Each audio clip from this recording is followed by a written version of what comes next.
coming out, I want to begin by drawing your attention to the massive picture of this little girl by the name of Gabby Gingras. In this picture, Gabby looks like most young toddlers. First of all, she's very adorable. Secondly, she's doing and wearing things that don't seem to match, such as swimming goggles when she's on the swing. Gabby, like many toddlers, loves The Lion King. She loves to draw, she loves to paint.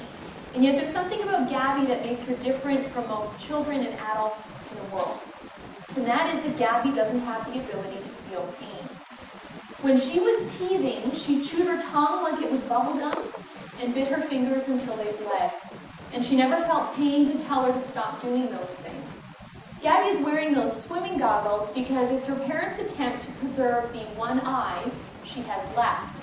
As a baby, Gabby poked at her eyes, and she poked and poked and poked, and much like the other behavior she did, she never felt pain to tell her to stop doing those things. And eventually a severe eye infection resulted, and to make a long story short, one of her eyes had to be removed.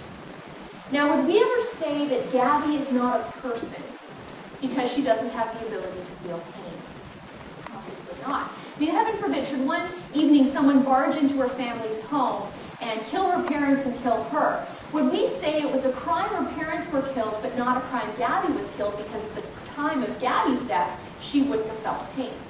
Of course, we wouldn't say that. We would say if it's wrong to kill her parents, it's also wrong to kill her, because when it comes to determining Gabby's value, the question is not, does she feel pain, but rather, what is she? Is she human?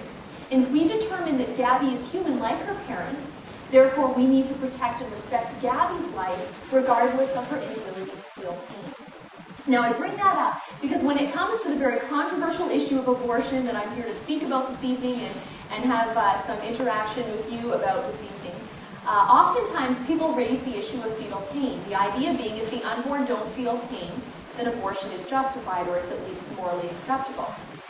But just as with Gabby, in determining her value, the question is not does she feel pain, but rather is she human? So too when it comes to the abortion discussion and determining whether or not the unborn are to be valued, the question in figuring that out is not do the unborn feel pain, but rather are they human? And if we can determine that the unborn are human beings like you and me, like Gabby, then just as we need to protect Gabby's life regardless of her inability to feel pain, we need to protect the unborn's lives regardless of their possible inability to feel pain. So the real question in an abortion discussion, determining whether abortion is a human right or a human rights violation, is figuring out whether, with regards to the unborn, we're dealing with a human being.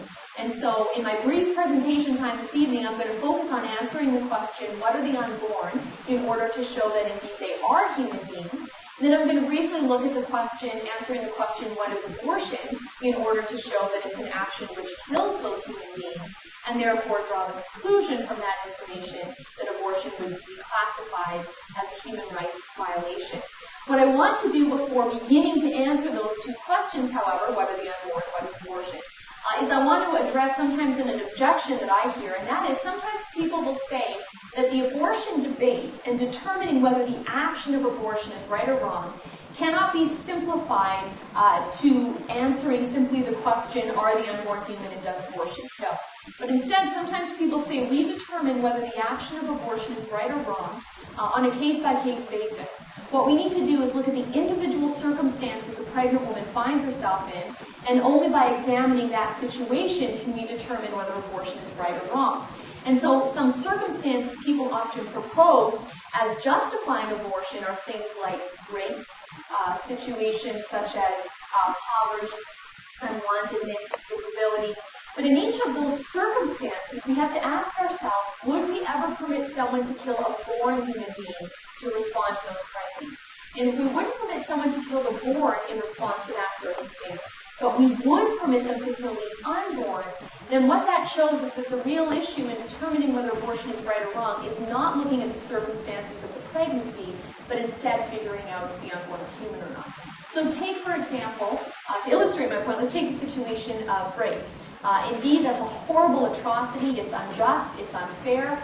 It should not be permitted. And for those who commit rape, there need to be severe consequences under the law. But what makes rape wrong is that an innocent human being, the woman, is violated. She's harmed. If, as I'm going to show this evening, the unborn are human and abortion kills them, then what would make abortion wrong is that abortion violates and kills the unborn. So then the question we have to ask ourselves is this: may we directly and intentionally kill an innocent human being because of a crime that human being's father committed? Let's imagine for a moment that a woman is raped a day after she's had sex with her husband. So in 1 month's time, when she discovers that she's pregnant, she doesn't know who the child's father is. So let's say she carries on with the pregnancy, hoping it's her husband's child. After the baby is born, a paternity test is done. Results come back and reveal the child's father is not her husband, he's the rapist. Would we permit that woman or anyone to kill that newborn child because of his father's crime? No, obviously not. So then we have to ask, how would we permit someone to kill the unborn child because of his father's crime? Now someone may say, well, there's a flaw with my analogy. I'm comparing apples to oranges because an infant is a human being, whereas a fetus is not. Now, if that is the response, then that means the real issue is not determining how that person was conceived in terms of whether it was in love, lust, or violence, but rather what was conceived, who was conceived. Are we dealing with a human being? Now, before someone thinks that my scenario is too far-fetched to be reality, I want to read for you briefly from the New York Times. In 2007, they did an interview with an abortionist. And a portion of the interview said the following: Dr. Wickland describes her horror when she aborted the pregnancy of a woman who had been raped, only to discover by examining the removed tissue that the pregnancy was further along than she or the woman had thought, and that she had just destroyed an embryo the woman and her husband had conceived together. Dr. Wickland was horrified. Now, another circumstance some people would propose justifies abortion would be the situation of poverty. And indeed, we want to alleviate poverty, but do we alleviate poverty by eliminating poor people? Of course not. If you look, for example, not only in our own